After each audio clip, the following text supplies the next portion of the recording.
muito provavelmente é o primeiro, se não um dos primeiros eventos dedicados exclusivamente à obra camisiana.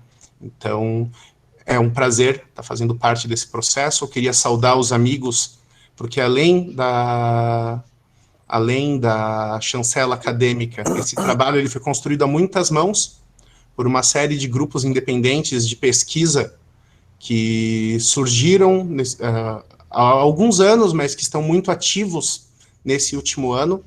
O pessoal da Estudos Camisianos, o pessoal do GEAC, a página Albert Camus Brasil, a Estudos Camus, que eu coordeno em conjunto com o Giovanni Tremeia. Então, em nome de todas essas pessoas que estão aqui atuando, que estão viabilizando esse trabalho, eu agradeço a presença de todos, espero que todos aproveitem bastante esse momento, porque temos aí gente muito gabaritada que está trabalhando esse autor e esses temas com muita propriedade e que tem muito a nos ensinar. Eu estou ansioso aí para aprender com todos vocês. Então, obrigado, e eu devolvo a palavra aí para você, então, Alberto. Perfeito. Maravilha. Para quem chegou agora no meio da fala, sejam bem-vindos, boa tarde. Então, seguindo na nossa programação, a tarde do evento ela vai estar sendo dividida em duas mesas de diálogo, duas mesas de debate. A primeira mesa vai ser composta pelo Igor Pontes e pelo Carlos Eduardo, que já estão aqui conosco, e a segunda pelo Jefferson Mendonça e pelo Bruno Cavalcante, né? Cada comunicador tem uma fala de 30 minutos. Finalizando as duas falas, tem um espaço para o debate, também de 30 minutos. Finalizando este tempo, se inicia a próxima mesa, depois de um pequeno intervalo. E também no mesmo ritmo, cada comunicador tem 30 minutos. E após as comunicações, temos também uns 30 minutos para perguntas, para o diálogo, para o debate. Então, vamos seguir nesse ritmo. Finalizando a parte da tarde, às 19 horas, nós temos a primeira palestra de abertura, que se inicia às 19, com também o professor Rafael, que está aqui conosco. Então, eu gostaria de... seja bem-vindo aos palestrantes, já está aqui, o Igor Pontes, e a gente já vai começar por ele. Acredito que não exista nenhum impedimento, né? O Igor, ele é membro fundador do grupo de estudo GEAC, que é vinculado ao UEC, do Ceará. Ele é graduando em Filosofia pela Universidade Estadual do Ceará, e ele vai nos transmitir a primeira comunicação dessa tarde. Igor, fique à vontade, qualquer coisa estou aqui. Para as pessoas que estão nos acompanhando, as perguntas podem ser feitas no chat, de preferência em caixa alta, para a gente poder diferenciar a pergunta de qualquer interação ou conversa que possa estar em paralelo. Bom, boa tarde. E, Igor, a palavra é sua. Fique à vontade.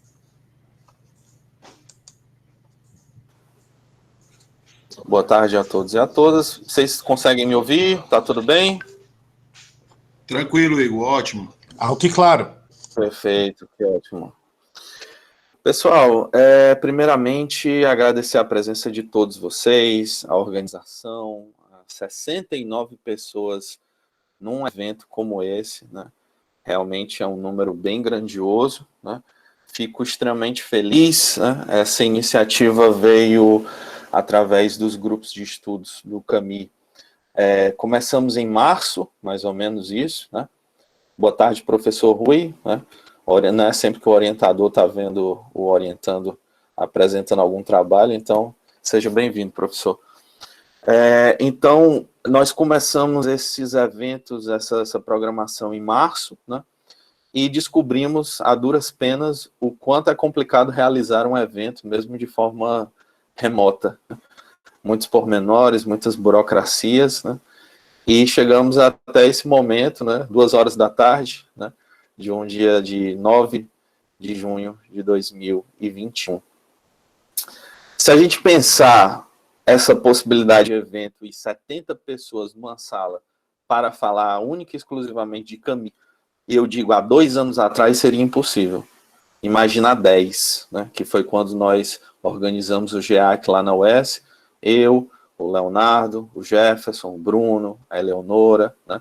Depois entrou a Kessia, também o Felipe, a duras penas através de participando em paralelo com o evento do Sartre, da professora Eliana, a qual tem uma dívida de gratidão por ela ter cedido muitos espaços para a gente nesse sentido, seja de mesas redondas, sejam de mini cursos e até mesmo palestras principais, né? E o GEAC ficou parado por um certo tempo e nós retornamos agora com toda a força aí, o Jefferson também comandando o grupo de estudos camisianos, né? E o Giovanni Tremé e também o Rafael no Estudos Cami, né? lá no Paraná. Então, a gente começou a unir muitas pessoas do Brasil inteiro. Por isso que eu fiquei muito animado quando eu vi aqui no chat muitas pessoas, assim, de vários cantos. Eu falei, meu Deus, que coisa maravilhosa. É como se a gente finalmente estivesse unindo os camisianos e camisianas de todo o Brasil. E até do mundo, né? Por que não, né? Tem a Samara aí que está na França. Lá no nosso grupo também tem uma uruguaia, né? A Magdalena, que não pôde estar aqui conosco hoje, mas certamente outro dia estará. Sem mais delongas, né? Vamos aqui iniciar. Eu fiz uma breve apresentação, né, do que eu vou expor aqui nesses próximos 30 minutos, né? Vou ativar aqui a apresentação e aí vocês me informam se vocês estão conseguindo ver, tá certo? Só um minutinho que o computador já é lento e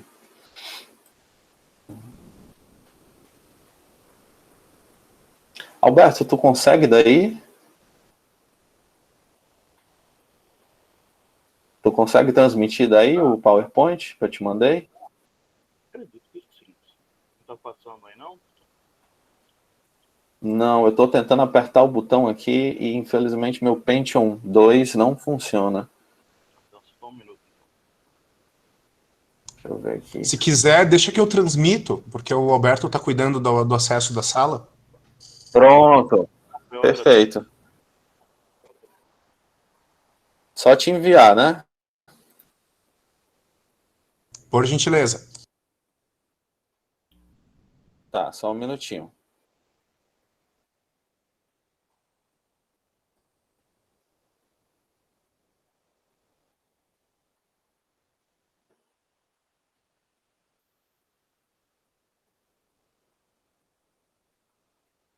Alberto, tu consegue enviar para ele? Porque realmente o computador deu uma travadinha aqui.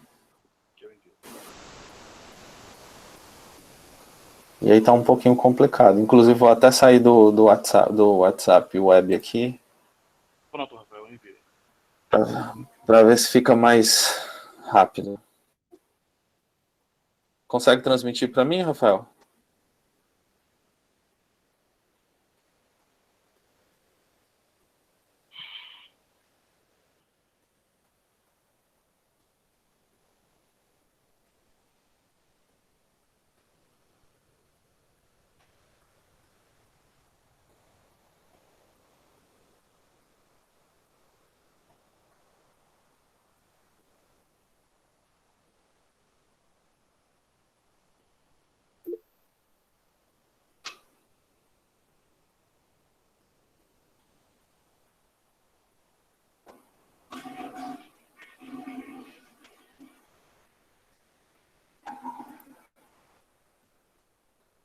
Bom, antes de começar a apresentação de fato, né, eu vou tentar aqui pelo menos introduzir enquanto não parece que é para não perder mais tempo, porque só brincadeira já foram 5 minutos. Né? Bom, Tá na tela?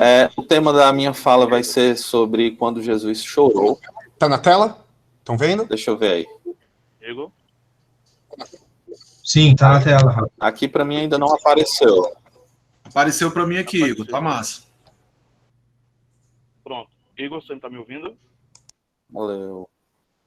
Pronto, estou te ouvindo. Deixa eu ver se aparece aqui no meu Meet. Oi, tchau. Eu vou começar a contar o tempo agora, faltando 5 minutos eu lhe aviso, tá bom? Tá bom, tá bom.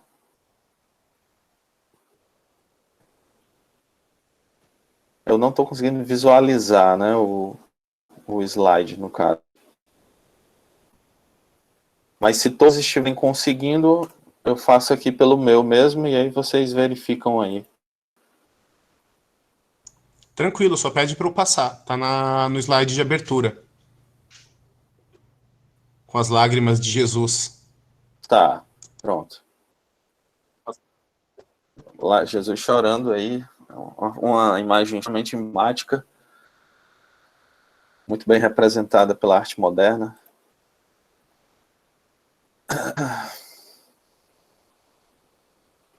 Vai dar certo aqui, peraí.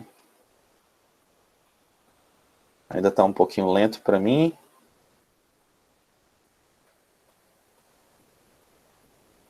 Mas, de todo modo, já dá para começar, já que a maioria já está conseguindo visualizar. Bom, o tema da fala nesses próximos minutos vai ser justamente sobre quando Jesus chorou, né? Especificamente o olhar de Camille em relação a Cristo, né? Presente no homem revoltado, mas, claro, a gente consegue dar algumas pinceladas também em uma fala que ocorre em um misticismo, né? É muito presente a questão da religiosidade dentro do pensamento camisiano, né? Então, de fato, a gente consegue pincelar em alguns momentos essas posições, né? Rafael, pode passar o slide de abertura? Já passei. E aí, pronto. Agora só falta eu visualizar, porque eu ainda... Peraí. Pronto. Vocês estão verificando nessa segunda parte do slide, a gente já pode dar um início aqui para muitos que não têm ainda uma abordagem completa do Camille. Ainda está na abertura? Pronto. Mas o título do segundo... Pronto, Rafael, tu consegue passar aí?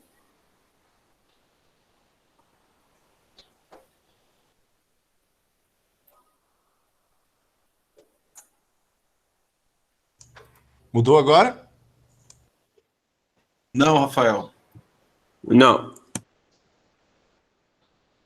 Tem que tirar a apresentação. Já ia dizer isso.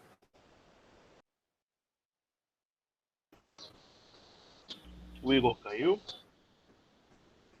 Eu acho que ele saiu para voltar para tentar ele mesmo colocar o Alberto. Viu? Não sei. Tava tendo esses probleminhas, né? Retornei aqui.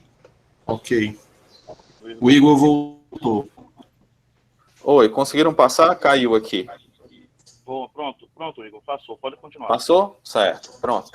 Então, como eu estava dizendo, vamos só verificar aqui para algumas pessoas que ainda não têm propriamente o estudo do Camille e das passagens dos conceitos principais, né, que é justamente o absurdo para a revolta, né.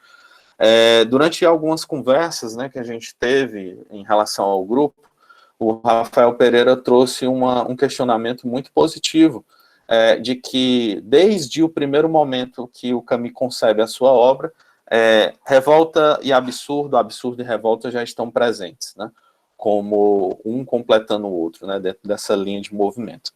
Mas é importante, a termos cronológicos, que em 1942 o Camille iniciou a sua proposta do conceito do absurdo através do livro Mito e Sísifo, né? Então nós temos a frase mais emblemática: o absurdo é a relação do homem com o mundo, do ator e o seu cenário, né? Desembocando para outra frase fantástica que pode ser tatuada por jovens e jovens, chamado cenários desabarem a coisa que acontece. Durante essa posição que o Camille invoca, em plena Segunda Guerra Mundial, de tratar essa questão do irracional presente no mundo, né, ele não faz de modo sistemático, mas sim apresentando obras, autores e pensamentos, né, que desenvolvem aí o absurdo, que para ele é um sentimento, uma sensação, somente acessável através dessa sensibilidade, né, com o homem, da relação do homem com o mundo, né. Os dois formam essa relação absurda e precisam coexistir para isso. Então, o mundo não funciona sem um homem com o absurdo e vice-versa, né? Para o Camille, existirão algumas respostas diante do absurdo, né? Uma delas é o suicídio, outra delas é o suicídio filosófico, e por aí vai. E outra resposta a que Camus propõe para nós é a revolta. Diante de uma condição absurda que nós vivemos, né, da miséria, da repetição e tudo mais, nos apresenta a revolta como um conceito fundamental, né, de viver da melhor maneira possível e evitar que a injustiça reine sobre os humanos, né. A grande preocupação do Camus, que nós vamos evidenciar em títulos como Cartas a um Amigo Alemão, ou até mesmo nos editoriais do Combat, será justamente essa busca pela consciência, né, de que o homem vive nessa condição absurda, né, morrerá, né, o destino do homem, no final das contas, será morrer. Não existe essa promessa de paraíso futuramente, seja terreno ou seja celestial. Será para Camus uma esperança da qual nós não devemos nos agarrar, e diante disso nós devemos ter consciência da nossa condição e da nossa finitude, saber que a qualquer momento o absurdo pode iluminar o nosso rosto e nós podemos morrer, seja engasgado com um pedaço de carne, ou seja atropelado por um carro de lavanderia, como foi o Roland Bates. Diante disso, qual o sentido da vida, né? O Camus nos apresenta nesse primeiro momento esse grande... Existe um sentido e a gente não sabe, né? Imaginamos, pensamos, sei lá, só nós pensamos o sentido da vida, os outros animais não pensam e tal. E qual é este sentido da vida? Durante a história da filosofia, claro, nós observaremos que muitas filosofias tratarão da questão do sentido, óbvio. E nós não podemos negar que a sociedade ocidental pautada no cristianismo fará isso nem com sutileza, mas com oscilações, né, entre torturas e posições, digamos, dogmáticas, né? Mas a pergunta, no final das contas, ainda permanece, principalmente quando nós constatamos o absurdo. Trabalho, faculdade, bonde, trem, ou carro, trânsito, jantar, almoço, refeições, lanches. Mas um belo dia você se pergunta por quê? O porquê de tudo isso? Por que eu acordo para trabalhar? Por que eu acordo para estudar? Por que eu estou aqui? Se no final das contas, como diz aqui no Ceará, o futuro é a morte, né? A constatação dessa consciência do absurdo é o que Camus vai nos tratar, né, no Mito de Sísifo, primeiramente, como o primeiro movimento, né, que nós podemos ter para romper. Só que existe um problema, claro e evidente, em relação a isso. Alguns terão consciência desse sentimento, desse absurdo, e vão continuar vivendo como se nada tivesse acontecido. O exemplo sistemático mais claro que nós podemos evidenciar aqui, para a imagem ficar de um exemplo perfeito, seria a Matrix. Matrix é uma realidade simulada, da qual alguns humanos não querem, de forma nenhuma, sair. E outros querem sair, né? O exemplo mais clássico disso nós conseguimos encontrar no Matrix 1, quando um dos rebeldes faz uma negociação com um dos agentes, fazendo com que ele fique na Matrix para sempre, porque ele diz que ali é o verdadeiro paraíso, que ali não tem dor, não tem sofrimento, nem nada. Quando observamos essa fala, nós observamos dentro do Camus, nessa constatação, dentro de um mito de Sísifo, que há pessoas, sim, que querem permanecer nesta vida absurda, não sendo conscientes, né, vivendo a vida, né, do jeito que for. Mas há outras pessoas que não. Há outras pessoas que um belo dia surge a pergunta, qual é o sentido disso tudo? E essa pergunta não para, jamais. É uma pergunta que se persegue a vida toda, né, e que alguns sabem, outros não. Camus nos convida nesse momento para que nós encontremos o sentido das nossas existências. Cada um tenha este sentido. O seu pode ser tocar música brilhantemente, o do outro pode ser escrever ensaios, literaturas, o do outro pode ser um excelente jogador de futebol. Estes são os sentidos, né, de cada um. E estes sentidos têm que ser buscados. Não um sentido universal, né, um sentido próprio, mas sentidos para a vida e sentidos para a existência. Rafael, por favor, próximo slide.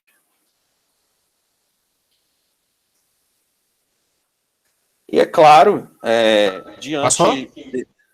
Passou. Aqui para mim passou. E é claro que diante disso, nós temos o movimento da revolta. Né?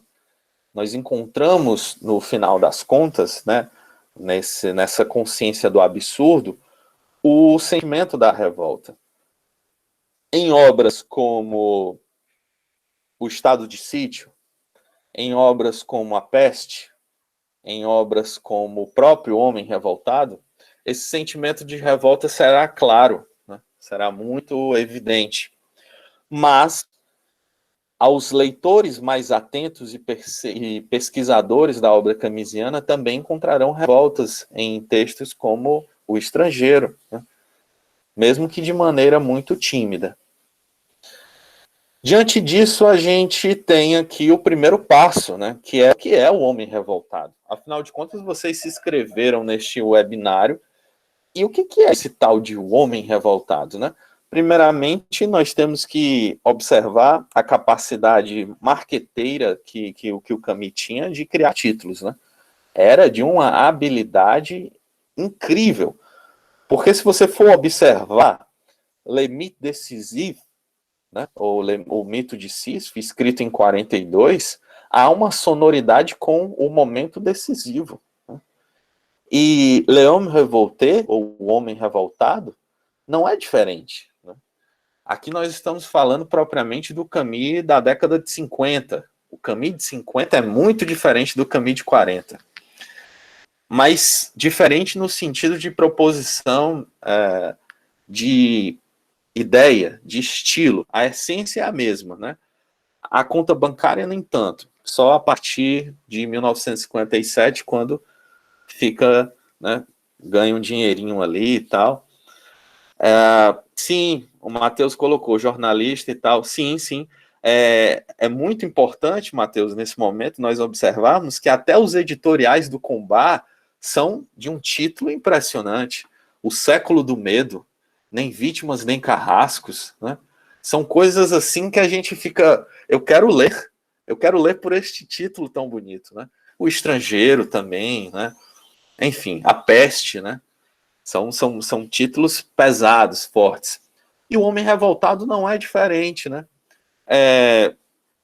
Quem lê, né? E nós aqui no Brasil temos um sentido de revolta muito pobre, né? A palavra revolta ou revoltado, né, é utilizado no Brasil de maneira muito pobre. Tende-se a muitas maneiras dizer, é um revoltadinho, né? Aquilo ali é um Zé doidinho revoltado da vida, né? E quando a gente puxa um texto desse, um título desse chamado O Homem Revoltado, claro, a gente vai pensar coisas, né, mil, né? E aí a gente finalmente se debruça sobre a obra e fica encantado com a qualidade do ensaio, a qualidade de estilo. E logo nas primeiras páginas do próprio Homem Revoltado, não da introdução, que eu acho que a introdução do Homem Revoltado poderia e deveria ser uma obra à parte, de tão bonita e de tão grandiosa que ela é, que faz justamente em suas páginas a relação entre o absurdo e a revolta e o motivo, razão por qual em 1951 Camus está escrevendo essa obra. E é claro, logo na primeira parte aqui, né, que nós começamos do Homem Revoltado, em suma, é o que diz não. Né? Camus vai dizer, o que é um homem revoltado? É um homem que diz não, mas se ele recusa, não renuncia. É também um homem que diz sim, desde o primeiro movimento. Um escravo que recebeu ordens durante a sua vida, julga subitamente inaceitável um novo comando. Qual o significado deste não? Claro, Camus vai discorrer sobre isso nas próximas páginas, né? Aqui nós estamos falando da revolta física, da revolta própria. Camus utilizará, inclusive, um exemplo muito fácil, que é o escriturário de Wall Street, né? Obra do Herman Melville, da qual Camus adorava, né? Bartleby. Bartleby é o homem que diz não. Chamado pelo chefe a realizar mais uma tarefa, ele diz simplesmente não. Este não que o Bartleby realiza ali é de uma grandeza incrível. E isso vai recorrer assim pelo romance, né, de uma maneira absurda. Né? Como assim? Eu sou o chefe e ele está dizendo não? Né? Nesse sentido, é justamente isso que o Camus quer travar, este limite. Né? Este limite com o qual o homem diz, aqui, não. Até aqui, tudo bem. Aqui, não. Não mais aceitarei ordens. Né? Claro. E aí, quando nós passamos para o segundo capítulo, existe uma tal de revolta metafísica. Né? E é evidente, claro, que se a gente entende nas próximas páginas, né, o que é um homem revoltado, agora a gente fica mais curioso ainda em saber o que é revolta metafísica. Né? E aí o Camus, mais uma vez, com a sua didática fantástica, nos explica claramente o que é um revoltado metafísico. Né? Ele vai nos dizer, junto aqui na página 41 do Homem Revoltado, que a revolta metafísica é o movimento pela qual um homem se insurge contra a sua condição e contra a criação. Ela é metafísica porque contesta os fins do homem e da criação. O escravo protesta contra a sua condição no interior de seu estado de escravidão. O revoltado metafísico contra a sua condição na qualidade de homem. É importante a gente definir isso agora. O escravo rebelde afirma que nele há algo que não aceita a maneira como o seu senhor o trata. O revoltado metafísico declara-se frustrado pela criação. É claro, ao primeiro passo que nós observamos esse sentido, né, da revolta metafísica, nós ficamos muito curiosos. Como assim? O que é que vai acontecer? E é justamente este o terceiro passo. É possível uma revolta metafísica na prática? Né? Porque aqui até agora, basicamente o que o Camus está dizendo é que o revoltado metafísico se insurge contra a criação. Tudo bem, é metafísica. Como é que a gente passa isso na prática? E é claro, mais uma vez, o Camus utiliza vários exemplos e a história para nos mostrar como é possível uma revolta metafísica na prática. Né? Pode passar o slide, Rafael.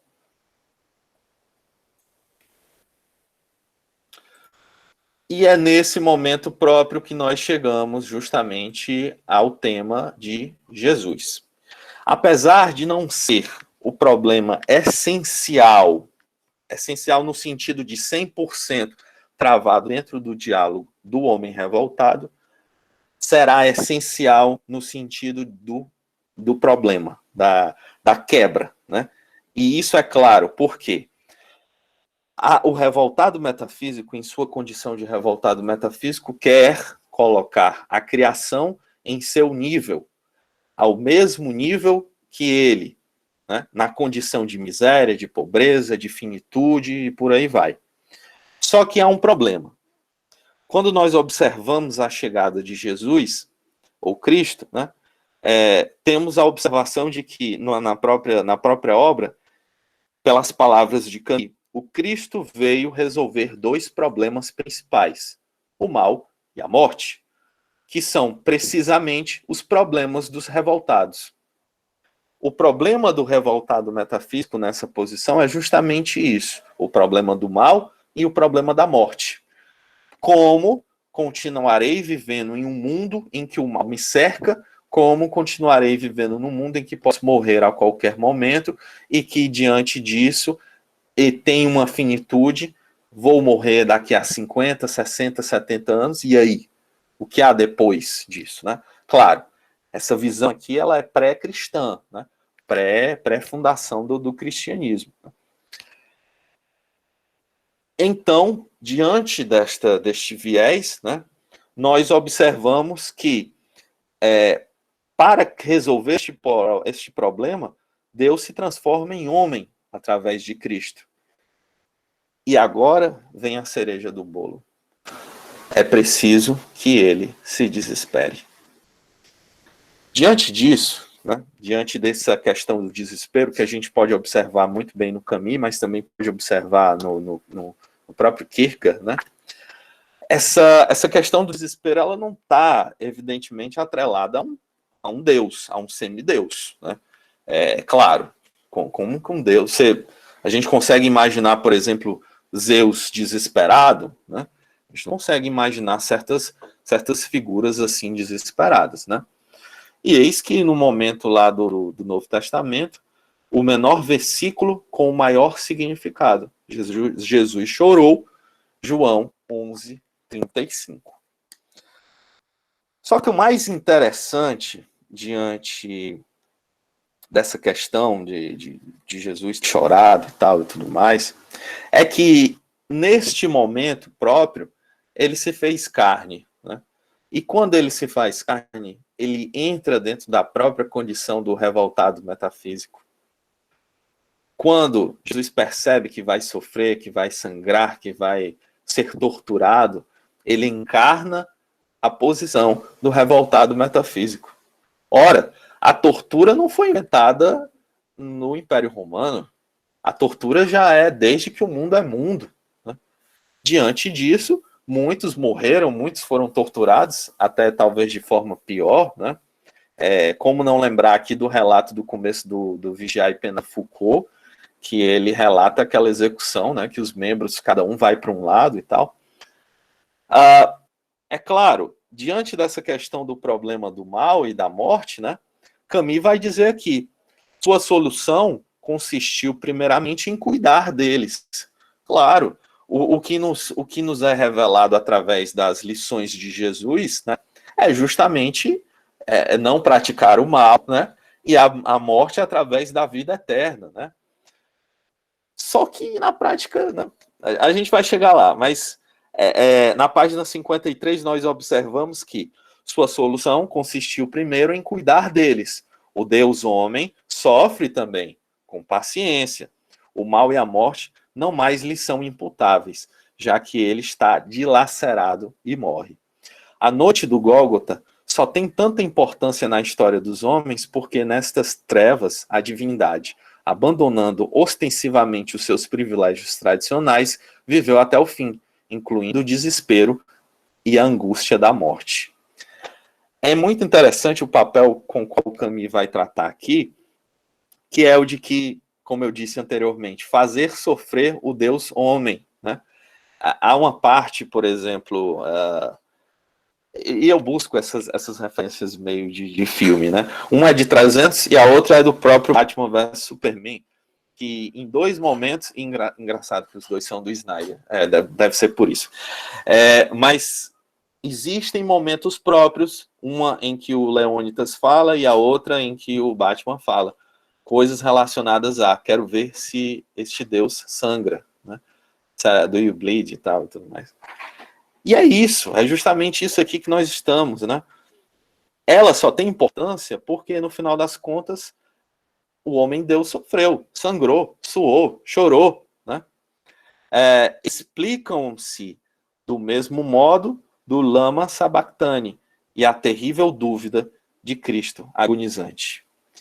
Jesus não chorou apenas naquele momento, no Horto das Oliveiras. Jesus também chorou diante da sua morte. Abandonado pelo Pai. Né? Quando nós observamos essa figura, a primeira coisa que nos corrompe, nos diz neste momento, Jesus poderia ter sido um revoltado metafísico ou um satisfeito com a sua condição? A resposta vocês já sabem. Né? Ele é um satisfeito com a sua condição. Esse é um problema para os próximos revoltados metafísicos que virão. Diante dessa posição, nós nos recorremos agora a Dostoiévski. No mito de Sísifo, Camus explicará, né, na parte do Kirillov, que, de fato, Kirillov imagina por um instante que Jesus, ao morrer, não se encontrou no paraíso. Soube então que sua tortura tinha sido em vão.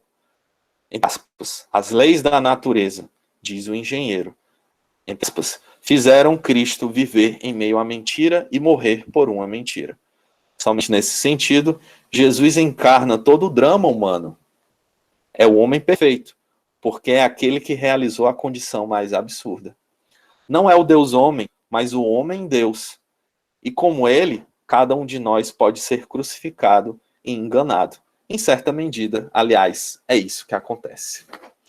Camus escreve isso daqui em 1942, através da proposição do Kirillov, né? Mas, claro, a gente vai ver esse tema mais abertamente aqui na Revolta Metafísica.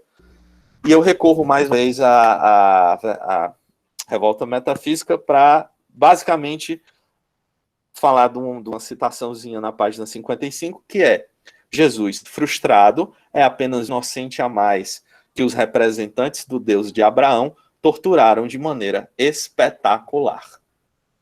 É muito interessante a gente observar duas coisas nesse sentido que o Camus fala na página 55.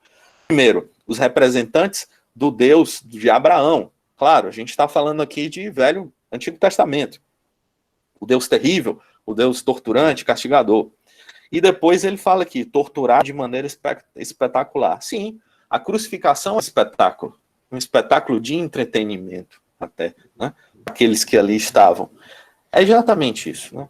É exatamente isso que nos propõe.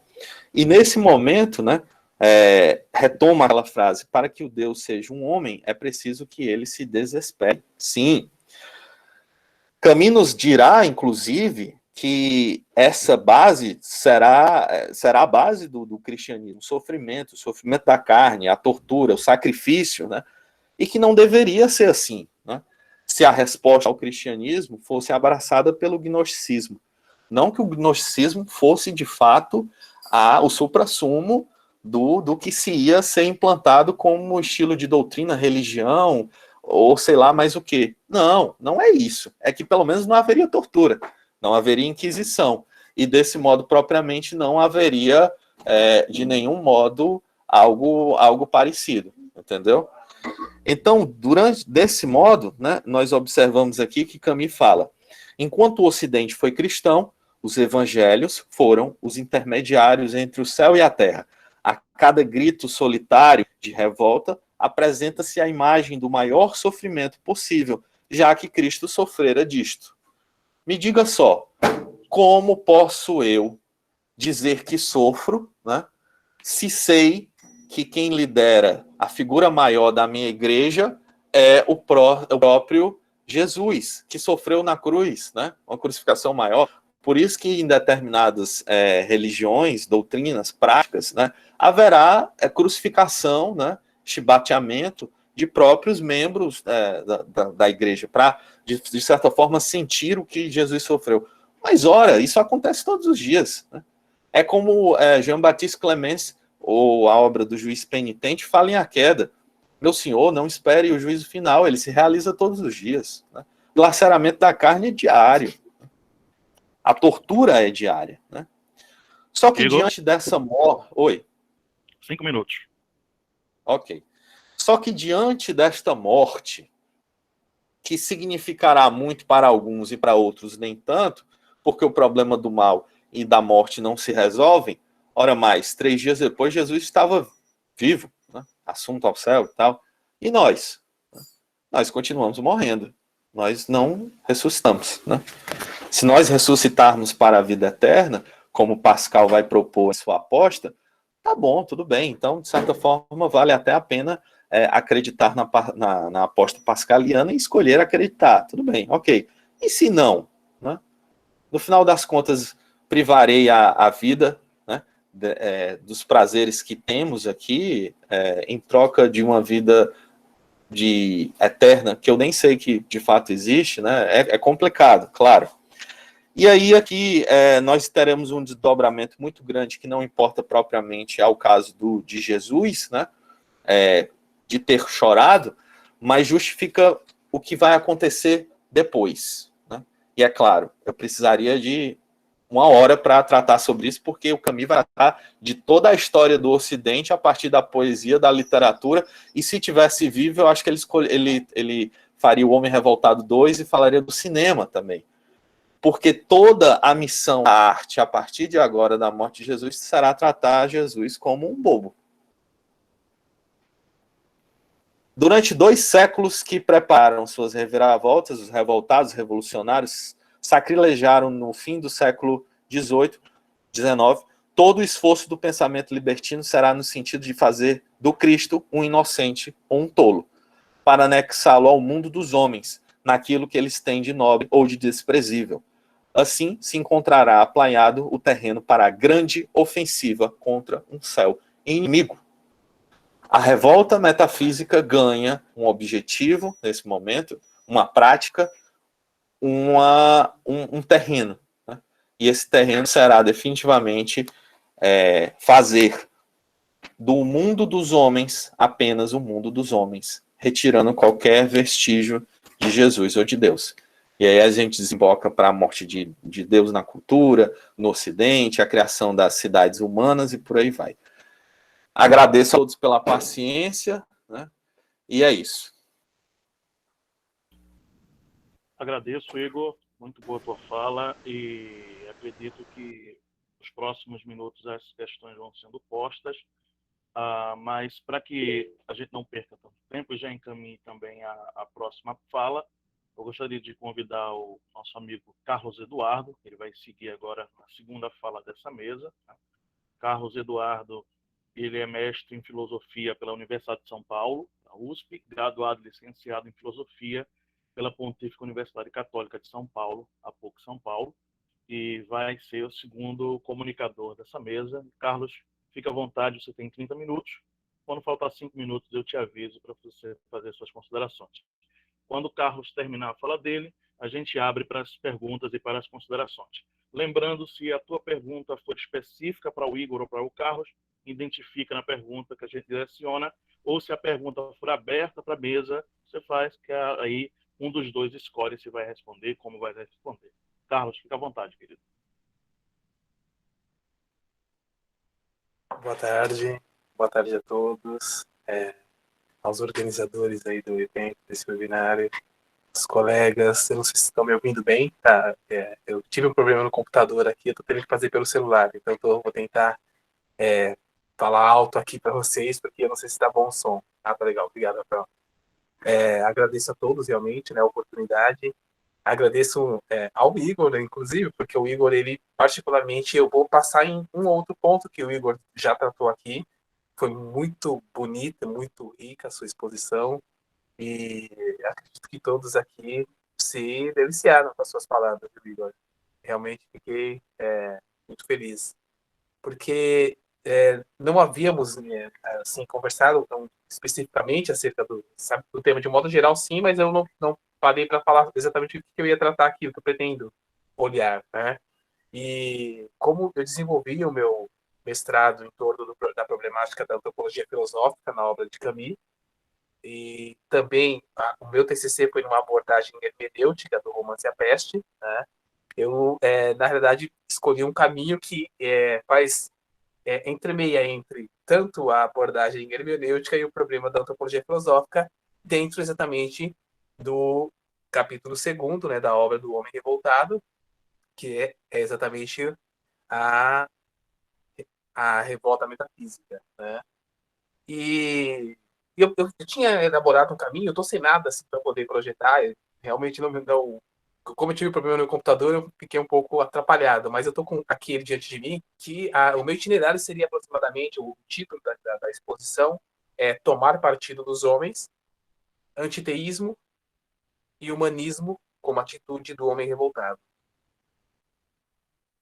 Então, o meu interesse inicial é falar bem breve sobre esse capítulo, né, e esse movimento do pensamento de Camus. Nesse percurso, definir algum desses termos que estão sendo usados, inclusive na titulação da comunicação, que é o antiteísmo, o humanismo, né, entre eles o ateísmo também, e o próprio teísmo, né, que acho que é importante, tá tudo dentro de um único pacote, digamos assim, para compreensão, pacote conceitual, digamos assim. E tentar descrever, então, através desse capítulo, mas mais especificamente dentro desse movimento do pensamento do Camus, que é a recusa da salvação, Le Refúgio do Salut, né, que é um trecho dentro do capítulo 2º, né, da Revolta Metafísica, descrever esse movimento de revolta como uma caracterização do antiteísmo e também do humanismo, com uma representação imagética, que é a representação da personagem do Ivan Karamazov, do Dostoiévski.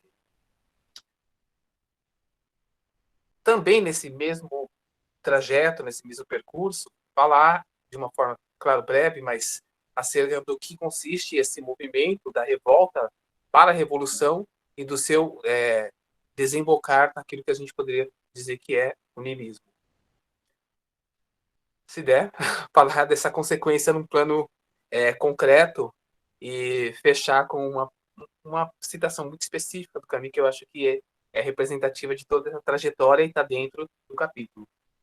Então, eu inicio na exposição dizendo que o movimento de pensamento que a gente vai analisar agora está aqui no capítulo 2º, né, da obra O Homem Revoltado, que constitui a terceira abordagem do capítulo e se intitula A Recusa da Salvação, em algumas traduções, Recusando a Salvação, né, Le Refúgio do Salut. O capítulo 2º, a Revolta Metafísica, descreve o segundo movimento de revolta do espírito humano. Nesse contexto, um espírito humano em revolta contra Deus, contra a ordem estabelecida por Deus. Oi? Carlos, o áudio desligou. Meu áudio desligou? Pronto, som. Som. Tá bom o áudio do Carlos? Tá, desligou ou tá funcionando? Tá indo? Não, tava tranquilo, viu? Tá. Pode tocar, então? Pode. Tá. Então, seguindo. Só para mim, gente. Opa. Então, esse capítulo 2º, que é a Revolta Metafísica, descreve o segundo movimento de revolta. Foi defeito da minha máquina, me perdoe. Tudo bem. Do espírito humano contra Deus, né? Contra a ordem estabelecida por Deus, contra a situação injusta em que o homem está condenado. O movimento de recusa da salvação, o tomar partido dos homens, é representado pela personagem de Dostoiévski, Ivan Karamazov. Bom, na escolha do pensamento sobre o qual a gente vai se debruçar, as noções de antiteísmo, de humanismo, que em princípio representam duas atitudes, ou mais ainda duas escolhas, né, do espírito em condição de revolta, no que tange a um dado conceitual, que consiste em noções e o modo de como se fazem presentes no escopo desse pensamento, que é o pensamento camusiano, é o que eu pretendo realmente estar deslindando um pouco esse caminho, dessas noções conceituais. Então, ao dizer antiteísmo, falo de uma atitude do homem revoltado, na qual se afirma dentro do escopo da revolta, como uma revolta caracterizada pelo âmbito da metafísica, que é uma categoria de decisão espiritual que espelha o regicídio, mas que, no entanto, não se confunde em exato com o ateísmo. Então, essa distinção acho que é importante a gente estabelecer, né? A separação, a diferenciação entre o próprio ateísmo e o antiteísmo. Porque enquanto o ateísmo pretende a negação da existência de Deus, ou dos deuses, ou de qualquer realidade sobrenatural, né? Como descreve o próprio Camus, essa atitude, agora eu cito Camus, ele não nega de forma alguma a existência de Deus, refuta em nome de um valor moral. Isso aqui está eu estou usando a edição Livros do Brasil, página 82. Bom, o antiteísmo é a atitude do homem revoltado que rejeita e conflitua com a ideia teísta, ou seja, a ideia do Deus que é amor e providência, que intervém na história em prol dos inocentes e injustiçados. Pois para o espírito revoltado, a existência desse Deus não se sustenta, posto que o mundo está marcado pelo mal e pela dor. E tomando a escrita romanesca de Camus, percepcionamos que esse antiteísmo reverbera suas personagens, traduzindo a mentalidade do humano contemporâneo, a inquietação milenar provocada por um problema que sufoca-nos ao longo dos séculos, e que pode ser traduzido na pergunta: como conciliar a existência do bom Deus com a existência do mal?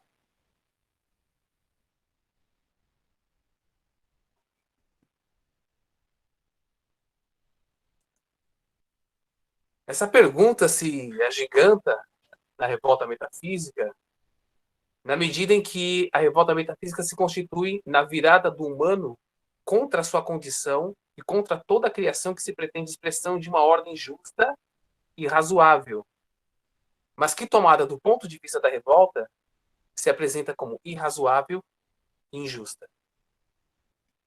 E agora passo por uma citação que já foi feita pelo Igor, né, na página 41, quando Camus caracteriza a revolta metafísica, dizendo: a revolta metafísica é o movimento pelo qual o homem se insurge contra a sua condição, contra a criação inteira. É metafísica por contestar os fins do homem e da criação. O escravo protesta contra a situação que lhe criaram no interior do seu estado. O revoltado metafísico contra a condição que lhe criaram na qualidade de homem. O escravo rebelde afirma existir nele qualquer coisa que não aceita a maneira como trata seu senhor. O revoltado metafísico declara-se frustrado pela criação. Não se trata, para um e para o outro, de uma pura e simples negação. Com efeito, em ambos os casos, deparamos com um juízo de valor, em nome do qual o revoltado se recusa a aprovar a condição que se encontra. Né? Página 41. Então, a gente pode pensar que aqui o revoltado metafísico, diante dessa situação injusta, na qual ele se encontra colocado, na qual ele se percepciona. Né? A revolta metafísica, no movimento do pensamento camusiano, do qual nos aproximamos nessa breve análise, né, é representada na imagem inquietante da personagem de Ivan Karamazov, Ivan Fyodorovich Karamazov, do romance Os Irmãos Karamazov, de Dostoiévski. Ivan é quem induz intelectualmente seu meio-irmão, Smerdyakov, ao parricídio, convencendo que a alma não é imortal e que Deus não existe. Portanto, tudo é permitido. Na ausência de um princípio aquilatador da moral absoluta e da possibilidade da continuidade da alma numa vida além desta vida terrena, a violência, o crime e o assassinato se tornam justificáveis na vontade única daquele que, por simples razão lógica, decide cometê-los. Então, diferenciando o revoltado metafísico do revoltado romântico, Camus escreve que, enquanto os românticos se concediam permissões do comprazimento, Ivan esforçar-se-á por fazer o mal por coerência. O Homem Revoltado, página 86. Se passamos da revolta metafísica, que é um momento, ao antiteísmo, e deste a justificação do crime,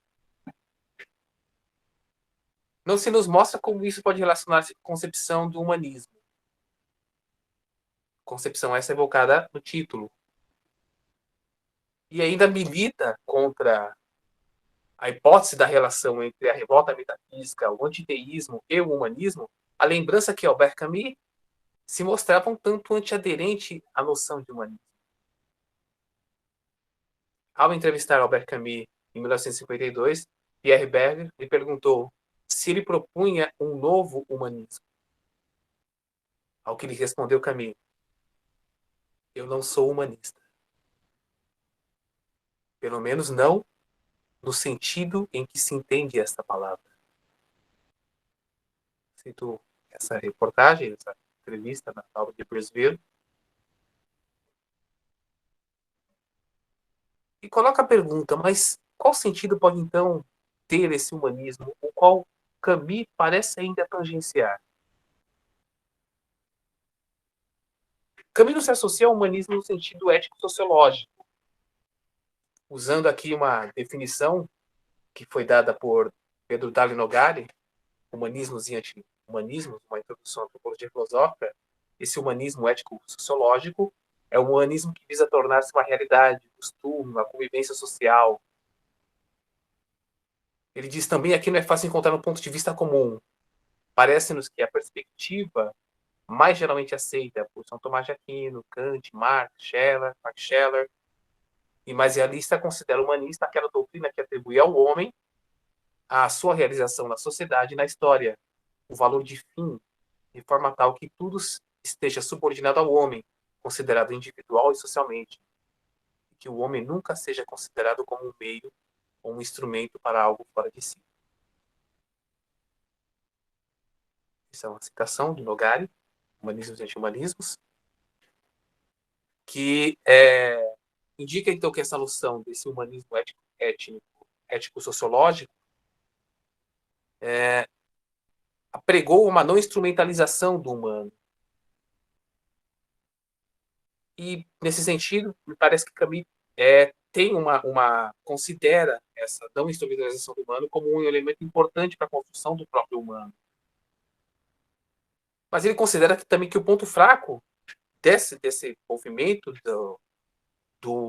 desse tipo de humanismo, está exatamente numa possibilidade dessa projeção de um ideal humano associado a valores objetivos, cuja significação arbitrária é atribuída dentro de um espectro muito específico, um espectro daqueles que dominam o processo de atribuição de significados, portanto, um monopólio do sentido.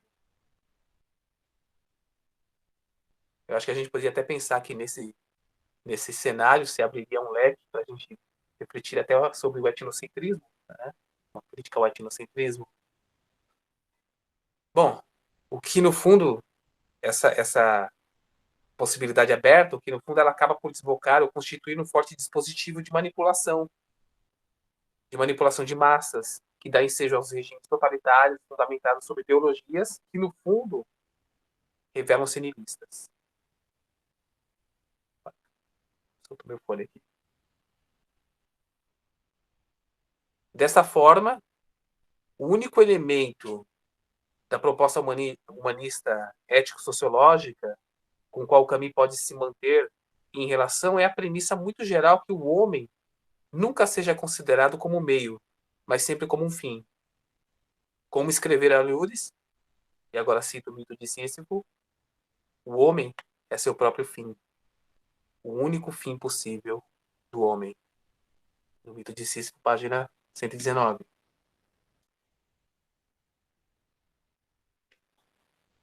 A noção de humanismo, na perspectiva camusiana, liga-se então a uma concepção trágica da condição humana. Está intimamente marcada pela experiência trágica da vida humana, como sofrimento e dor, de modo tão bem representados, tanto nos dramas de Sófocles, quanto nos romances de maturidade de Dostoiévski. Cito Camus, é nesse sentido que, considerando a afirmação na qual Ivan Karamazov toma partido dos homens e acentua a inocência destes, afirma ser injusta a condenação à morte que os esmaga. No seu primeiro movimento, pelo menos, longe de advogar o mal, ele defende a causa da justiça que coloca acima da divindade. Esse posicionamento, tomo eu, se constitui numa mudança de tom em relação ao discurso do revoltado romântico, posto que coloca Deus em julgamento, estabelece um princípio mais alto, o princípio da justiça, a qual ele opõe, e não apenas isso, substitui. Inaugura, citando Camus, o empreendimento essencial da revolta, que consiste em substituir o reino da graça pelo reino da justiça. Página 83. Assim, o empreendimento da revolta metafísica é aquilo que, na linguagem de Lefort, a Invenção Democrática, 1981, se reconhece como o espaço simbólico vazio do poder sendo tomado pela justiça, pela ideia da justiça. E a justiça aqui deve ser entendida na plena dissociação da imagem teísta de Deus, que outrora lidera a substância, posto que no mundo que o precede, quem valoriza, quem dá a noção de justiça é a imagem desse Deus judaico-cristão.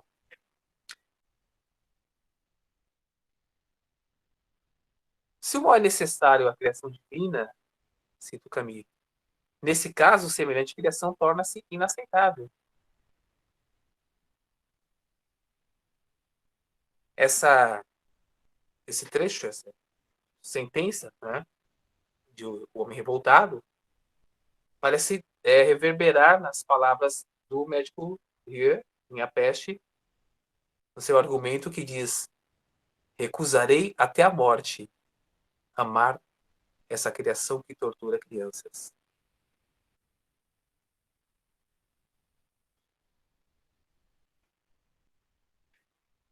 Essa virada contra Deus também se faz numa virada contra o cristianismo. Então isso é interessante pensar que essa relação da virada contra a imagem do divino representada pelo teísmo se constitui também numa virada contra a própria cristandade ou cristianismo, na medida em que esse justifica a verdade, que a verdade essencial das coisas se apresenta como um mistério divino e apregou a aceitação do sofrimento como uma expressão desse mistério. A revolta metafísica, ela advoga ainda que, cito Camus, mesmo se Deus existisse, mesmo se o mistério encobrisse uma verdade, mesmo se o Starietz Zosima tivesse razão, Ivan não aceitaria que essa verdade fosse paga com o mal, com o sofrimento e a morte infligida aos inocentes. Ivan encarna a recusa da salvação. Página 84. Temos, pois,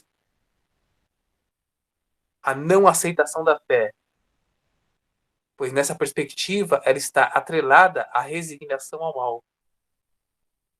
Na atitude de Ivan, a recusa da criação do Deus Criador liga-se à condenação da ideia de verdade. Pois Ivan, cito Camus, não afirma que não há verdade. Diz sim que se existir uma verdade, ela terá de ser inaceitável. Por quê?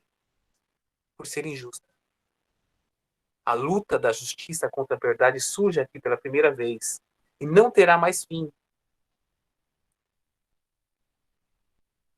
Ivan, solitário e, portanto, moralista, se satisfará com uma espécie de quixotismo metafísico. Mais algumas décadas e uma imensa conspiração política tentará fazer da justiça em verdade.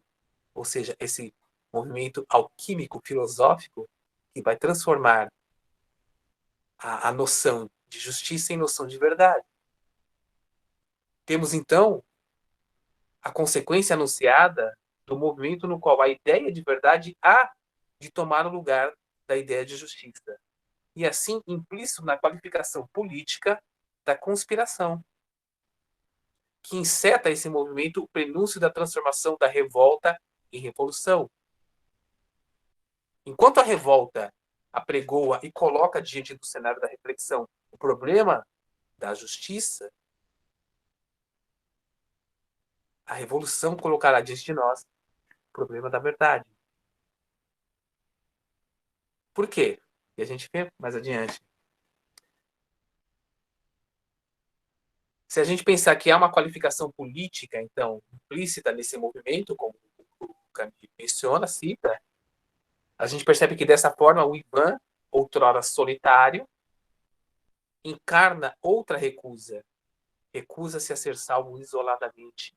Solidariza-se com os condenados por causa deles, recusa o céu. Camus, também, página 84. Bom, até essa altura, a revolta metafísica ainda encontra certa conexão com o romantismo. Porém, ao transvasar da revolta para além dos seus limites, aliada à negação da imortalidade mas a negação do princípio absoluto de afecção de medida no âmbito moral conduz até a negação da própria moral, sendo que a moral, ainda fundada sobre um princípio divino, estabeleceria limites para a ação no mundo. Sua eliminação dissolve o sentido da ação, mas não pode dissolver a necessidade da ação, pois viver é agir.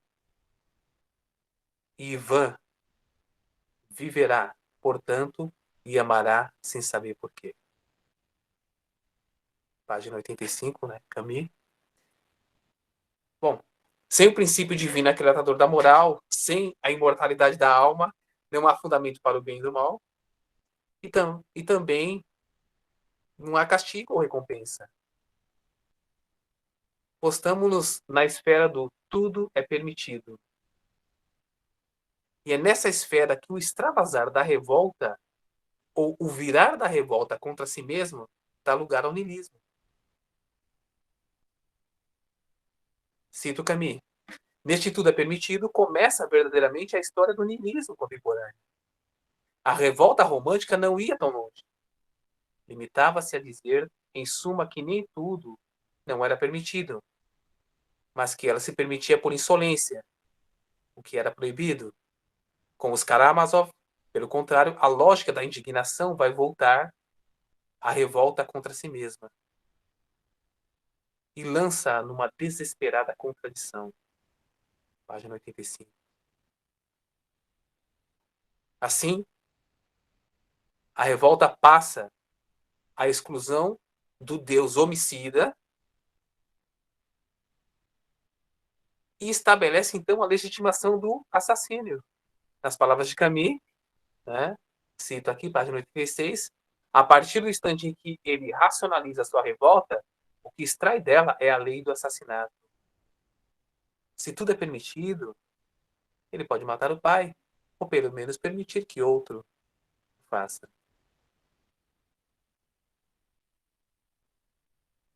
O que ocorre é que a pergunta a se impor nesse raciocínio é: se estamos condenados, para que a virtude? Aliás, estabelece-se um dilema que Camus enuncia da seguinte forma, página 86.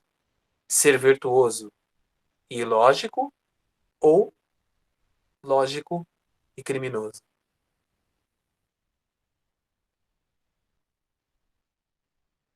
E se o niilismo é que anima essa disposição, ele não se limita apenas a animá-la.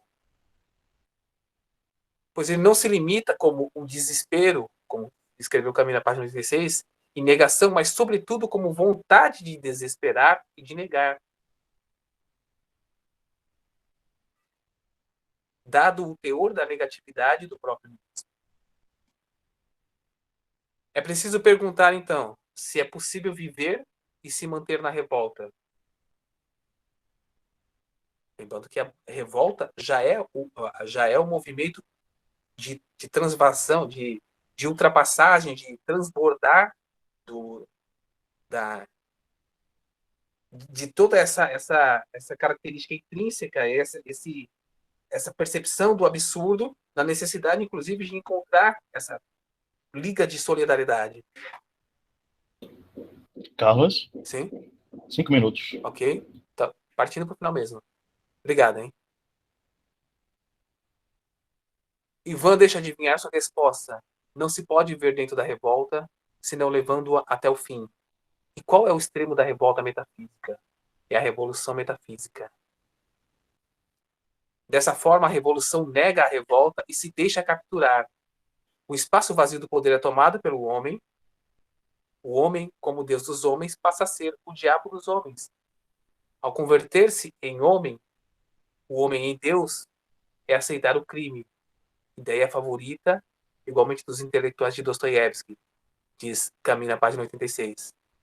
Essa afirmação da lógica do mundo revolucionário é também a negação da negação, pois coloca no lugar de Deus, do Deus abstrato, o homem abstrato, cuja capacidade de negação é igualmente nutrida pela mobilização do poder do absurdo. em efeito no interior do niilismo. Assim, uma vez posta em marcha, a revolução tende à consecução inexorável da morte do humano, pois a morte de Deus carrega no seu rastro a morte do humano, na medida em que ele é substituído pelo homem abstrato. Camus destaca que essa divinização da humanidade na revolução metafísica se estende da moral ao político, dando início a uma nova empresa, de alcance incalculável, também é oriunda, e é preciso assinalar, mesmo do niilismo, como diz Camus na página 88. Assim, a imagem de Ivan, cuja lógica é vencida pela consciência, temos uma logo do empreendimento solidário, que reflete a captura da revolta pela revolução, cujo símbolo coletivo se apresenta em grandes inquisidores. Esses inquisidores, no contexto da análise camusiana, se apresentam num certo socialismo instaurado como ideologia validativa de um Estado totalitário que pretende não apenas o monopólio da verdade, mas a vitória da verdade no embate dantes citado entre justiça e verdade. Em nome dessa verdade, os grandes inquisidores recusam orgulhosamente o pão do céu e a liberdade e oferecem o pão da terra sem liberdade. Camus, 90. Vou encerrar aqui com uma pergunta que me veio. No que se converte Ivan? No que se converte a revolta? No que se converte essa revolução?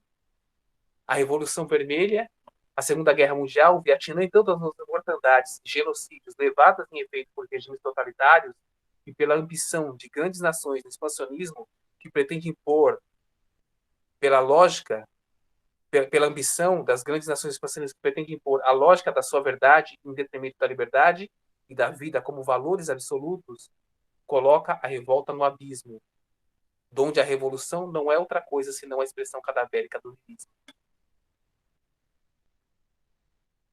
Ivan, só para encerrar, pessoal, vou encerrar com essa frasinha do Camus, porque eu acho que ela responde a nossa pergunta. No que se converte Ivan? Mas por enquanto ainda lá não chegamos. Por agora, Ivan não nos oferece mais do que um rosto desfeito do revoltado no abismo, incapaz da ação, dilacerado entre a ideia de sua inocência e a vontade do crime. Odeia a pena de morte por ser ela a imagem da condição humana e ao mesmo tempo marcha em direção ao crime. Por ter tomado o partido dos homens, recebe na partilha da solidão, com ele, a revolta da razão, termina na loucura. Muito obrigado.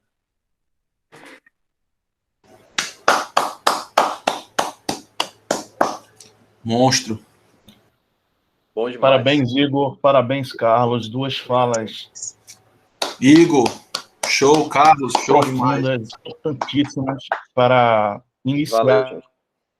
iniciarmos aqui as nossas reflexões, né? Parabéns a vocês dois. E como seguindo a nossa programação, nós vamos seguir com as questões, com as perguntas. Então, quem tiver perguntas, pode colocar no chat ou, se quiser falar, sendo breve, afinal, nós temos um tempo limite também para a próxima mesa. Mas para o Igor, já tem uma pergunta aqui que foi feita pelo David Lima. Ele, durante a tua fala, ele digitou essa pergunta no chat. E ele pergunta o seguinte, Igor: acredita que podemos pensar numa tipologia da revolta, uma vez que a revolta não é empregada apenas de uma maneira em um homem revoltado? Igor, fica à vontade para fazer a sua resposta. Vocês estão E conseguindo me quem ouvir? tiver mais questões, por favor, coloque no chat ou levante a mão. Oi, Igor. Estão conseguindo me ouvir? Perfeitamente, Igor. Tá conseguindo me ouvir? Igor, tua imagem travou. Tenta de novo aí. Acho que é porque travou meu áudio aqui. Peraí. O áudio travou, tudo travou aqui. Mas tá dando para te ouvir agora, viu? Tá dando? De É porque boa. não tá aparecendo para mim aquele negocinho da fala azul. Tá dando sim, Igor. Tá dando para te ouvir. Vocês estão ouvindo? Sim. Sim, Igor, estamos. Sim, acho que se você desligar um pouquinho a câmera, talvez ajude, que tá travando um pouquinho, na verdade, a câmera mesmo.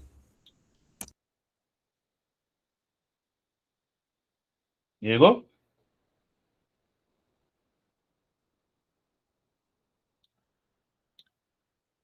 Acho que ele caiu, viu? Pronto, então a gente pode passar. Alguém tem alguma questão, alguma pergunta a colocar ao Carlos durante a fala dele? Se quiser abrir o microfone e fazer a pergunta, fica à vontade. Enquanto o Igor voltou. Igor, está escutando? Pronto, tá ouvindo agora?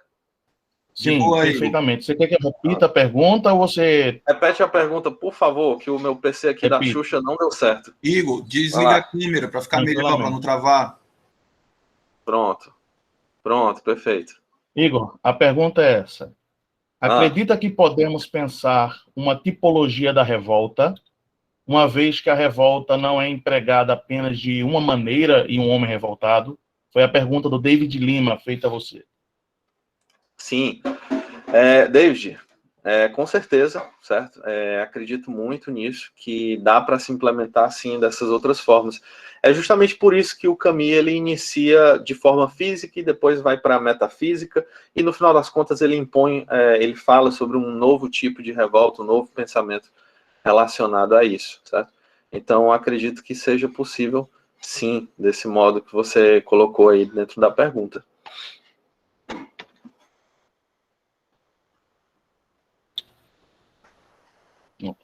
Alguma questão, pessoal? Fique à vontade, está aberto o espaço para vocês fazerem alguma colocação à mesa.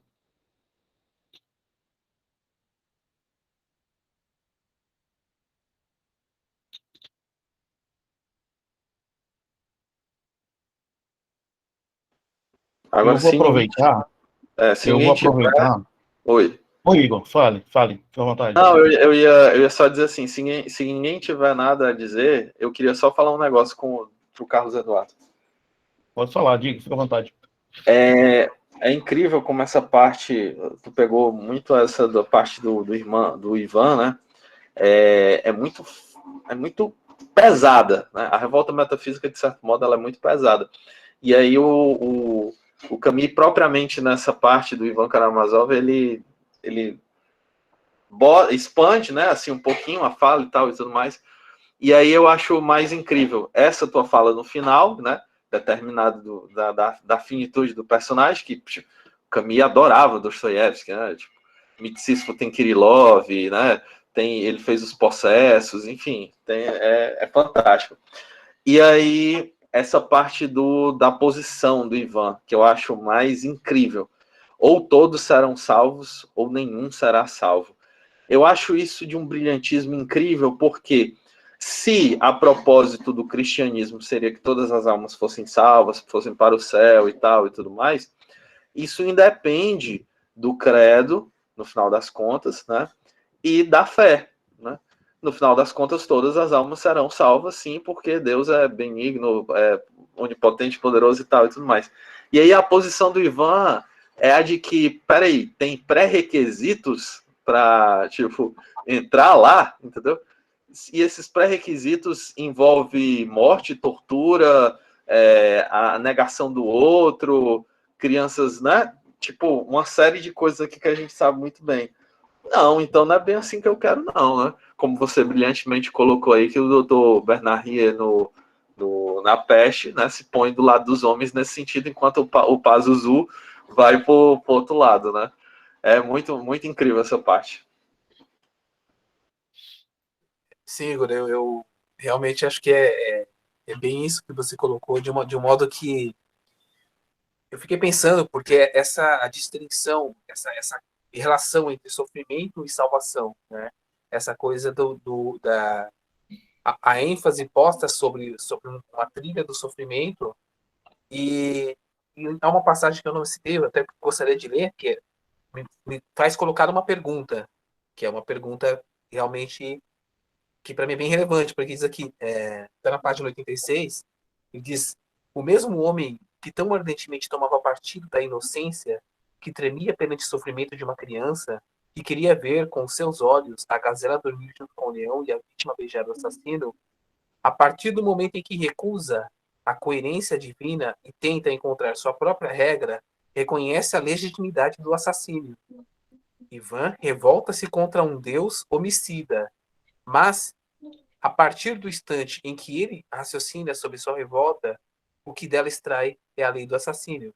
Se tudo é permitido, ele pode matar o pai, ou pelo menos permitir que outrem o faça.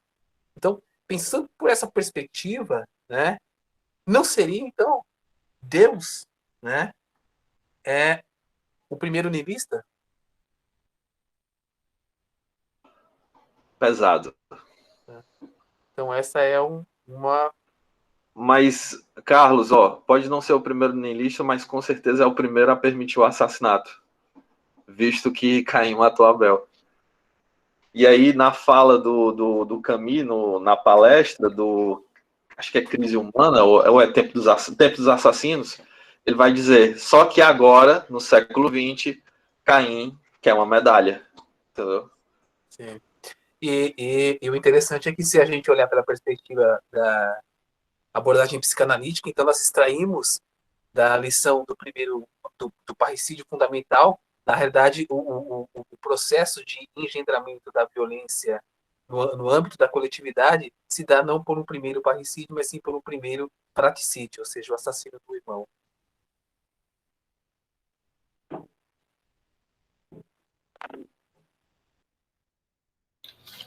Perfeito. Eu também gostaria de colocar uma questão, acho que vai permear um pouco assim, a discussão, tanto que o Carlos e o Igor trouxe, né, sobre a questão de que você tem uma desconstrução da imagem do Cristo, né, o Camus faz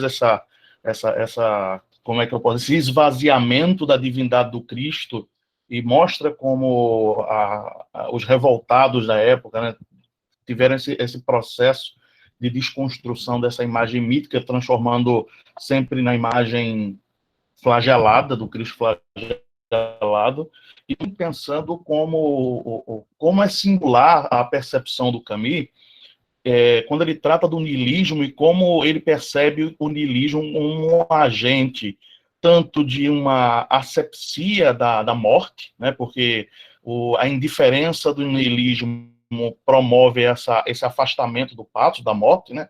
Não há nenhuma afetação na destruição do outro. Né? E gosto de ouvir de vocês, né? Como vocês percebem essa dimensão dessa indiferença, desse esvaziamento, desse flagelo na nossa atualidade. Eu acho que a gente pode puxar um pouco rapidamente para algumas questões do nosso tempo, onde nós temos um excesso de burocracia, um excesso de uma vida virtualizada excessivamente, e a cada vez mais uma asepsia, um afastamento de relação de pessoa, de valor, de sensibilidade, digamos assim, né? Eu deixo a pergunta aberta à mesa. Posso começar, Carlos? E, posteriormente, acredito que a Samara também deseja fazer uma questão. Sim? Quando vocês terminarem, eu passo a palavra a ela. Posso começar, Carlos? Sim, fica à vontade. Pronto. Primeiro, a gente tem que lembrar que, até o Rafael Pereira falou aí no chat, né, que a relação do Camus com o cristianismo ela é muito ambígua, né? Primeiro, pela parte da tese, né, em que eu e o Alberto temos a teoria de que, na verdade, foi o cara que disse lá, ó, tem isso aqui e tem uma bolsa, você quer? Aí, bora, na hora, vamos lá, vamos fazer Santo Agostinho, Plotina aí, vamos nessa, não tem dinheiro? Tá certo, né, eu não julgo, não. E a outra posição é justamente essa imagem, né? E aí retoma ao que o Alberto estava falando na pergunta. A imagem do Cristo, como o Camus vai expor aqui, é de um homem perfeito, né? De um homem perfeito que tem as suas, né, que não tem as suas limitações, né, nesse sentido. E o homem revoltado, propriamente, né, o revoltado metafísico, não é um homem perfeito, é um homem atrás de solucionar o problema do mal e solucionar o problema da vida, mas no final das contas a gente não sabe muito bem para quê, né? Esse também é um grande problema dentro da revolta metafísica. Solucionado o problema do mal e da morte, a gente vai fazer o quê? Com benignitudes e imortalidade, né? Que traços de conceitos de valor são esses que a gente vai tratar agora para o resto do mundo, caso nós estivéssemos, né? Então, paira também esse problema sobre a figura, né, de Jesus como homem interessa muito ao Camus, nesse sentido ético, né? Nessa proposição de... e aqui o Camus fala propriamente no Homem Revoltado, se permite o assassinato próprio para não assassinar o outro. Que tipo de homem fará isso? Né?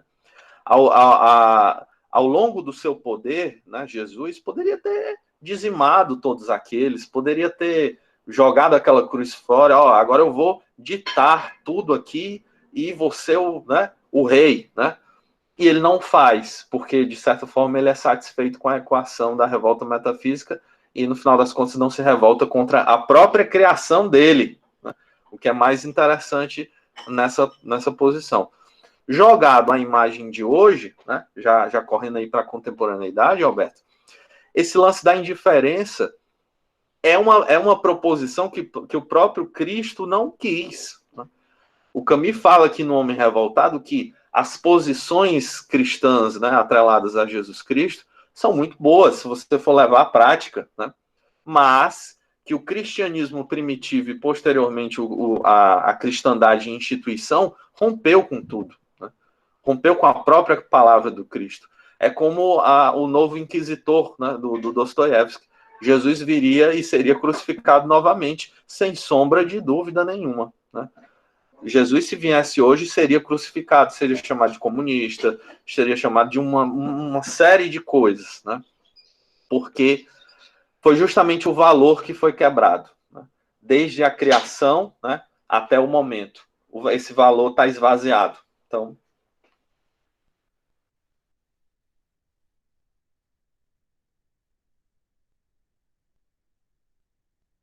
Carlos, você tem alguma ponderação? Não, eu acho que penso bem que acho que o Igor falou muito bem.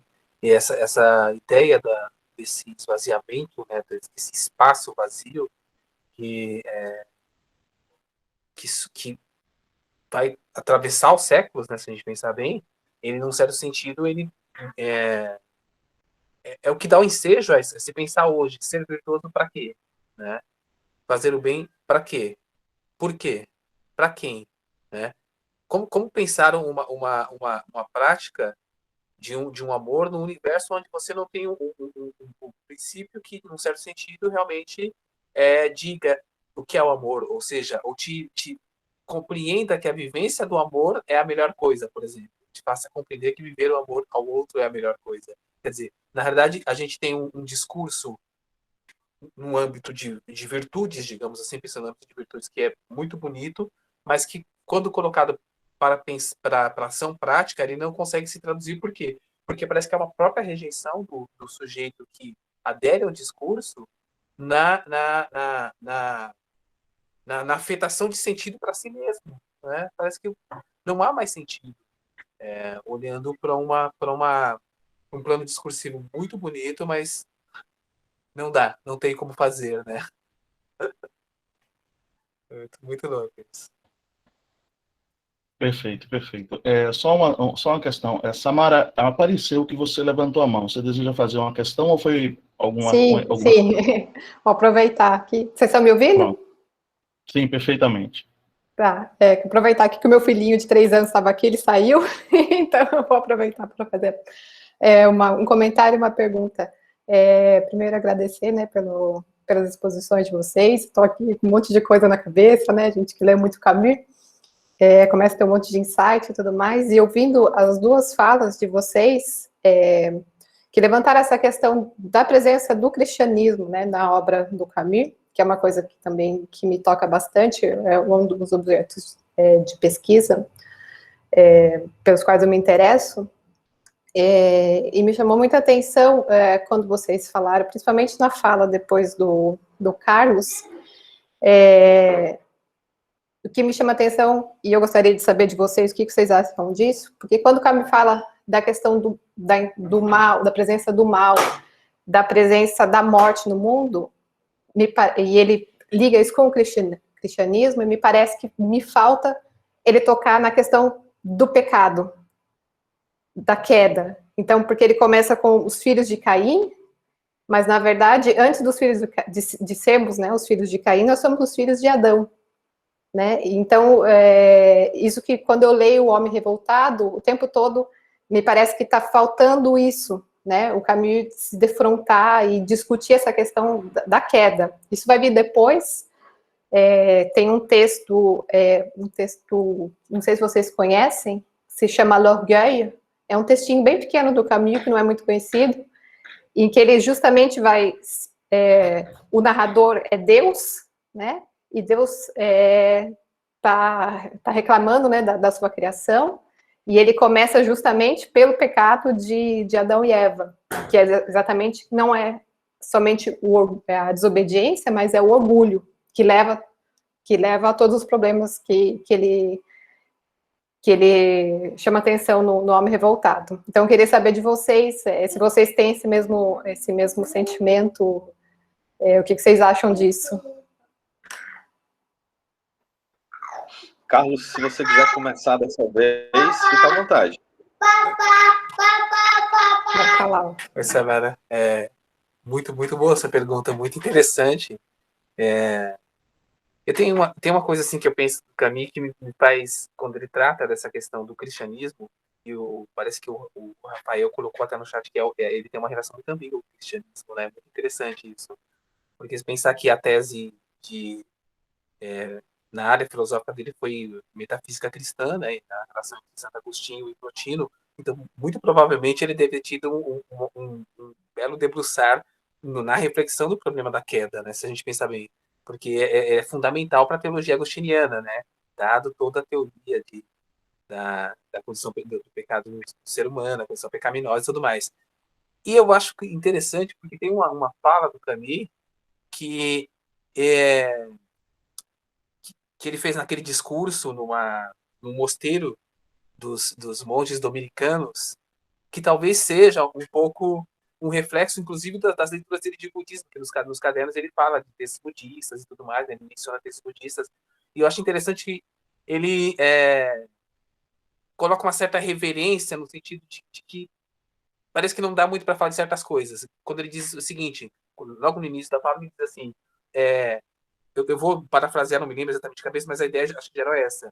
Não me julgando dono de qualquer verdade ou de saber absoluto, eu jamais diria que as afirmações do cristianismo são falsas ou ilusórias.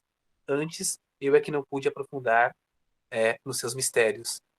Eu não sei se talvez seja esse tipo de prudência, ou de lucidez, ou de reconhecimento, de um limite da capacidade da razão de sondar determinadas coisas, talvez de entrar nesse plano metafísico, nesse sentido, que talvez não tenha sido um meio de prudência. Eu falo assim, tem certas coisas que é melhor não falar assim, porque não cabe a mim, eu não vou conseguir entrar, não sei, me parece isso.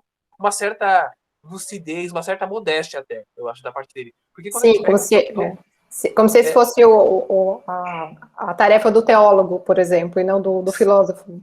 Sim. Uhum, sim, porque é interessante, porque quando ele discute toda a discussão dele, mesmo nesse capítulo, da revolta metafísica, eu, particularmente, quando eu li a primeira vez isso, eu verti lágrimas, porque é muito bonito, é impressionante como uma pessoa que diz que não conseguiu se aprofundar nos mistérios do cristianismo consegue escrever páginas e versos tão lindos e um pensamento tão profundo e belo acerca da questão da encarnação do verbo de Deus, né, e de todo esse processo de como ele se instala no contexto não somente da teologia, mas da vivência cristã, ainda incorpora uma reflexão acerca do gnosticismo. Então, para mim, isso é maravilhoso, para mim foi emocionante ler.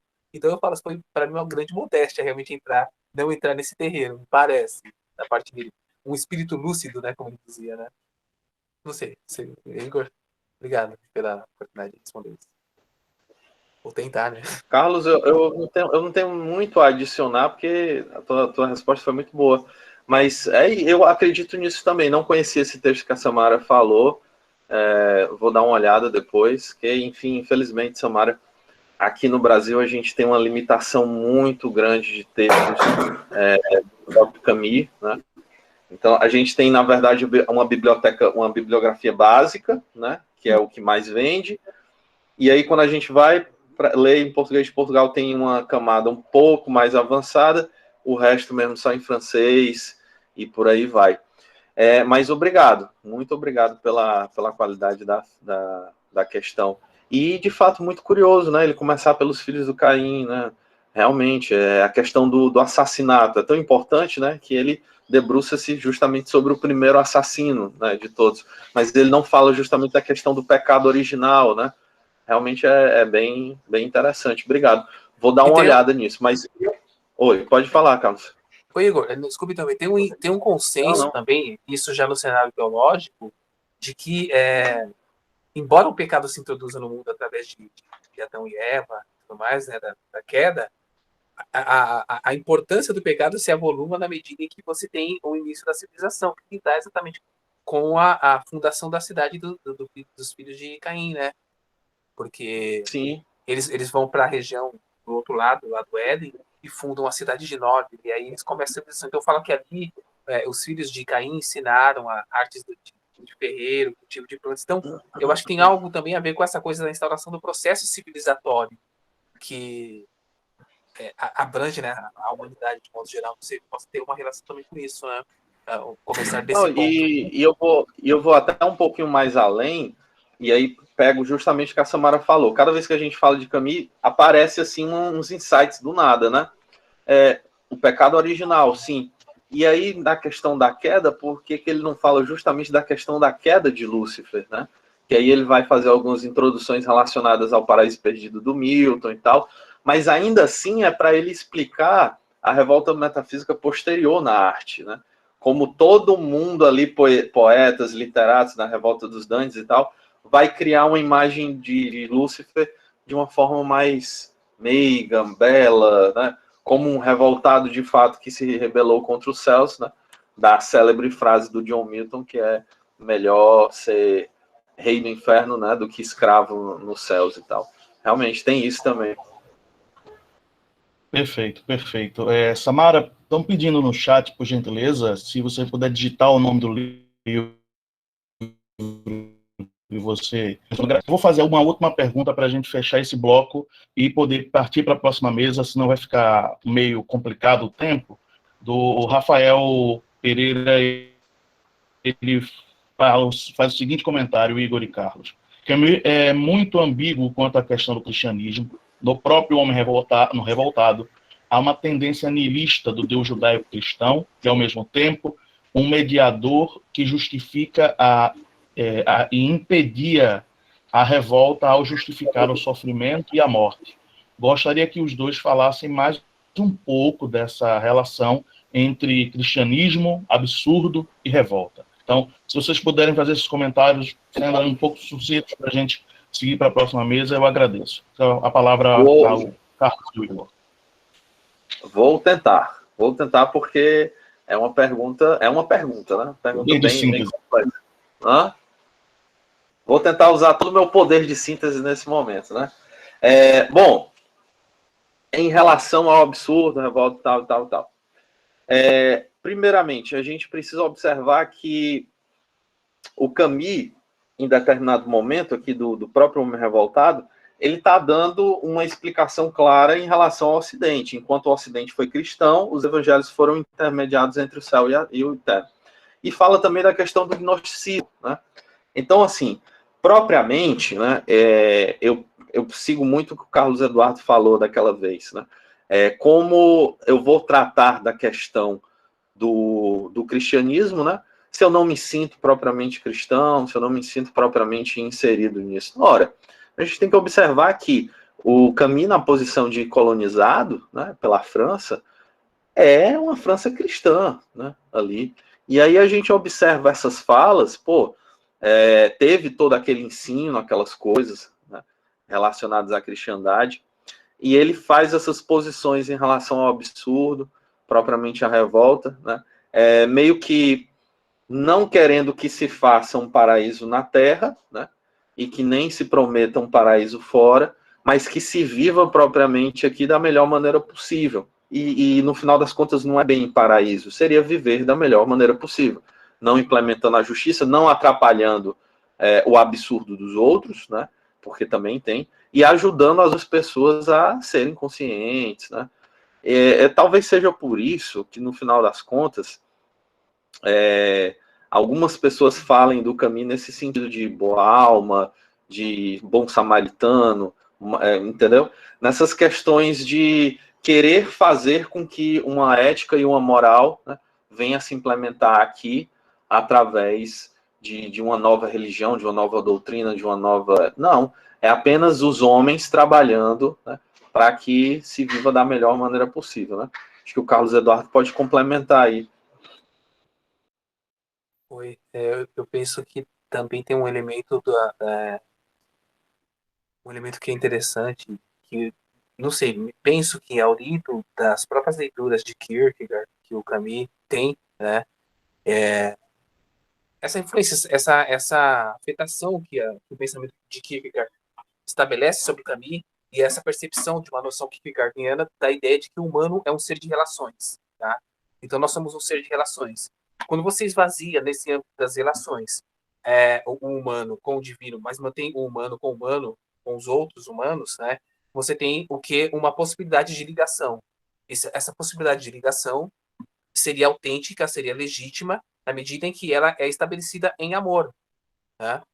Mas a questão se você pensar numa relação de amor, mas quando você pensa num universo que está vazio de sentido no âmbito de que você, ao se aproximar do outro indivíduo, você necessita viver com outro indivíduo, você necessita viver com os outros, mas você estabelece-se, digamos, vamos usar uma linguagem hobbesiana, né, um estado de guerra de todos contra todos, né?